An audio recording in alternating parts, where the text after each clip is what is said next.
Olá, queridos leitores e amantes de uma boa teologia. Nós estamos de volta aqui no nosso canal com mais um vídeo, dessa vez um review de uma obra mas muito boa para a área teológica, tá bom? Mas antes disso, eu quero te convidar você a se inscrever no nosso canal, ativar o sininho aqui do meu lado esquerdo, aí do seu lado direito.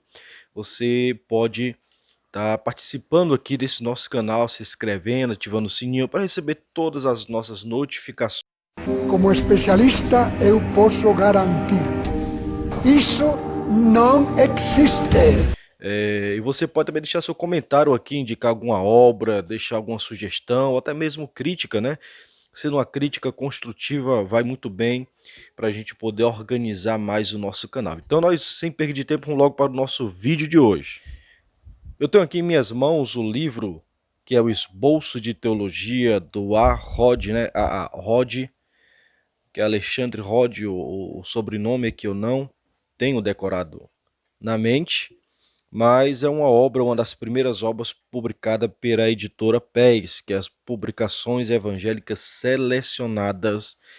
E essa obra, ela tem um conteúdo muito bom, é mais de 900 páginas, só falando sobre teologia, né, um esboço de teologia, como o título já pode ser expressado, os irmãos conseguem ver aí. E essa obra ela foi feita em 1860, após 3 anos de trabalho do missionário na Índia, e 11 anos como pastor nos Estados Unidos, né? Rod, que nasceu em 1823 e faleceu em 1886, filho de Charles Rod, lançou sua mais conhecida obra Esboço de Teologia. Expandida e revisada, a obra foi reimpressa na sua forma final em 1878, quando Rod havia alcançado sua plena maturidade e iniciado seus 8 anos memoráveis de ensino no Seminário Teológico de Princeton, como uma síntese magistral não somente do que havia sido ensinado em Princeton, mais de 60 anos, mas também das posições doutrinárias do cristianismo histórico. O esboço dera ao autor o título de o popularizador da teologia científica, segundo o Dr. Shedd. Outro contemporâneo escreveu dizendo: será difícil achar uma obra de semelhante porte onde tanta teologia é apresentada tão claramente ao mesmo tempo.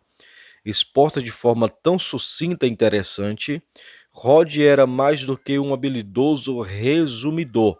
Ele era um dos grandes teólogos do mundo, possuidor de alguma sublimidade de gênio.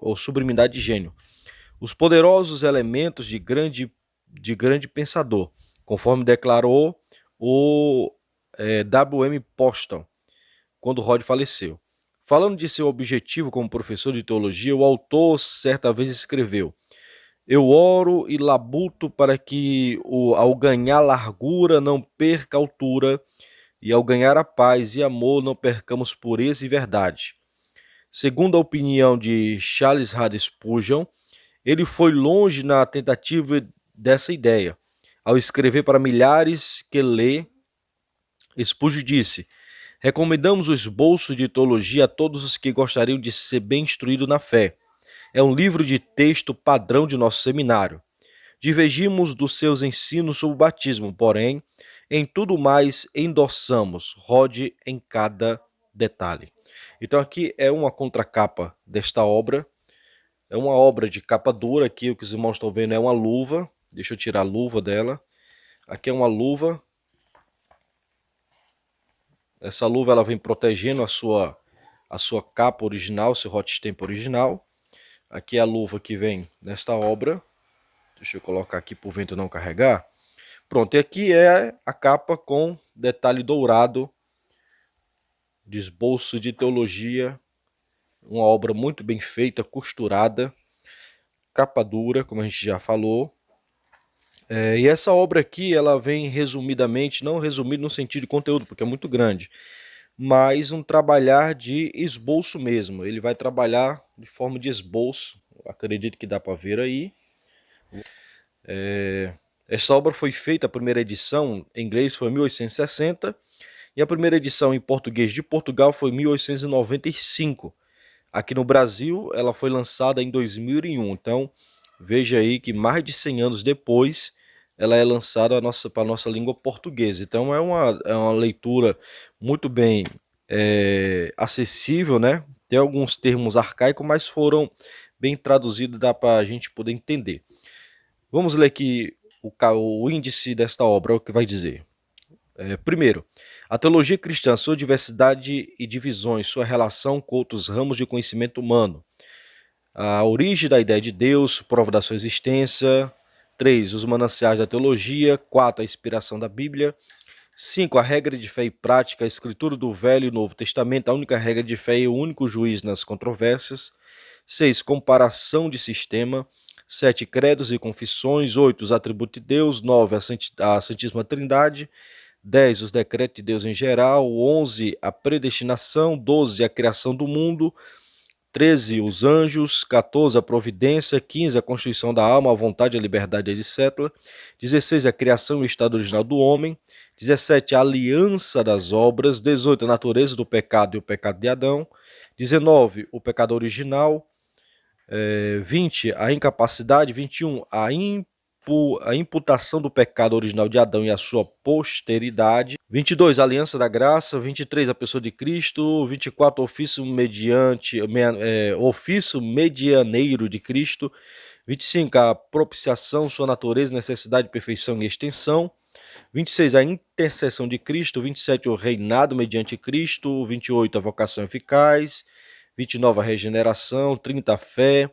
31. A união do crente em Cristo. 32. O arrependimento, a doutrina romanista das penitências. É muito interessante essa parte aqui. É difícil você encontrar na teologia sistemática essa parte desse capítulo sobre a penitência romana. 33. A justificação. 34. A adoção e a ordem observada pela graça da aplicação da redenção nas diversas partes da justificação e a regeneração da santificação. 35. A santidade. 36. A perseverança dos santos. 37. A morte e o estado da alma depois da morte. 38. A ressurreição. 39. O segundo advento e o juízo geral. 40. O céu e o inferno. 41. O sacramento. 42. O batismo, sua natureza e propósito e seus objetivos, modo eficaz e necessidade. 43. A ceia do Senhor. E depois tem um índice de autores e do assunto, né? Acrescentado pela própria editora, não tem no original esse índice de autores e assunto. O 42, o batismo, é aquilo que Charles Spurgeon disse que diverge um pouco do pensamento de Rhodes sobre o batismo. Outra coisa interessante aqui é a questão do arrependimento e a doutrina romanista nas penitências, página 678. A página 678, que é sobre o arrependimento, a doutrina católica romana da penitência, ele vai trabalhar com alguns argumentos, como por exemplo, quais as palavras empregadas no original para exprimir essa mudança de espírito e de sentimento. Então Rod ele vai trabalhar mesmo da forma de um esboço. Acredito que dá para os irmãos dar uma olhada aí, ó. Ele vai ter a primeira parte, ó, a pergunta, depois tem a resposta, aí tem outra pergunta, depois tem a resposta. Ele vai trabalhar sempre nessa temática de perguntas e respostas, da forma que é mesmo um sermão que a gente utiliza. Por exemplo, o 2, o que é arrependimento salvador, então ele dá a resposta. O 3, como se pode provar que o arrependimento é dom de Deus. O 4, a natureza do sentimento do pecado, que é o elemento essencial do arrependimento. Então ele vai trabalhando com perguntas e logo em seguida ele dá respostas sobre aquele determinado assunto. Como ele está falando sobre a questão romanista de arrependimento, a penitência, ele vai falar sobre a salvação, que ela é firmada unicamente em Cristo. Quais observações contra essa doutrina? Então ele vai fazer quais a observação contra a doutrina romanista, por exemplo. A primeira, não tem o apoio de nenhuma autoridade bíblica, né? Segunda, é uma desonra única, satisfação perfeita dada por nosso sumo sacerdote uma vez por todas. Porque ninguém precisa mais viver de penitência, né? Cristo já foi morto por nossos pecados, como diz Hebreus 10, do 10 ao 14. Terceiro, a distinção feita entre castigo temporais e eterno dos pecados é destituída de autoridade. A pena do pecado é a ira judicial de Deus. Enquanto esta dura, não haverá paz, e quando for propiciada, não haverá mais condenação. Romanos 8:1. O sofrimento temporário dos que crerem em Cristo são correções, não punições e nem satisfação. Então o crente ele não vive de punição, ele pode viver um momento de sofrimento por uma forma de ensinamento que Deus está dando para ele ou alguma correção. E 4, as pretensas satisfações, entre aspas, ou nos são impostas por mandamento do padre, né? Ele coloca entre parênteses padre, ou não.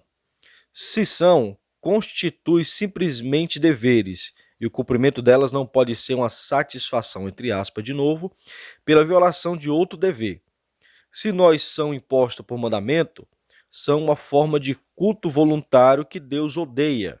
Colossenses 2, do 20 ao 23. Aí ele vai perguntar qual é a doutrina papal das indulgências. Aí ele vai colocar a sua exposição e a autoridade dentro desse contexto de arrependimento e penitência romanista. Então, é uma obra, como já foi falado aqui bastante, uma obra muito boa, vale a pena você adquirir, mais de 900 páginas. Ela tem 952 páginas, todas elas trabalhando em torno desse movimento, dessa argumentação teológica.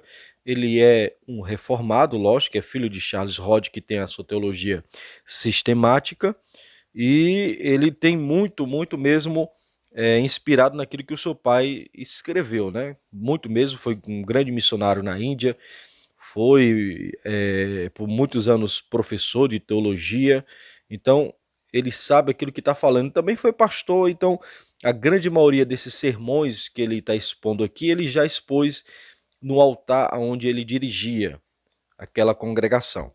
Então esse foi mais um review de hoje. Você tem aqui em mãos esboço de teologia e até o próximo vídeo.